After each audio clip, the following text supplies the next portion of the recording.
ఏపీలో ఉచిత gas cylinder స్కీమ్కు సంబంధించి బిగ్ అప్డేట్ వచ్చేసింది. ఈ నెల 31వ తేదీలోగా మొదటి సిలిండర్ను బుక్ చేసుకోవాలి. లేకపోతే ఏడాదికి 3 ఫ్రీగా వచ్చే సిలిండర్ను మీరు ఒకటి కోల్పోతారు. మొదటి సిలిండర్ బుక్ చేసుకుని వారు వెంటనే అప్లై చేసుకోవాలని చెప్పేసి పౌర సరఫరాల శాఖ కమిషనర్ సౌరభ్ గౌర్ తెలిపారు. ఎందుకంటే ఏప్రిల్ నుంచి రెండో సిలిండర్ బుకింగ్లు స్టార్ట్ అవుతాయి కాబట్టి మొదటిది సిలిండర్ను మార్చి 31వ తేదీ, రెండోది వచ్చేసి రెండో సిలిండర్ జూలై 31 లోపు, మూడో సిలిండర్ నవంబర్ 30లోగా ఎప్పుడైనా కూడా పొందవచ్చు. ఇలా ఏడాదిలో 3 విడతలుగా గ్యాస్ సిలిండర్లు అందిస్తుంది మన ప్రభుత్వం.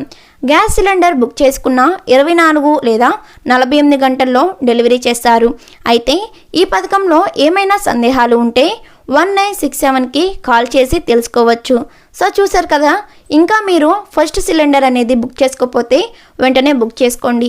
ఇలాంటి ఇన్ఫర్మేషన్ షార్ట్ వీడియోస్ కోసం వెంటనే మన స్నేహ టెక్ టీవీ ఛానల్ని సబ్స్క్రైబ్ చేసుకోండి.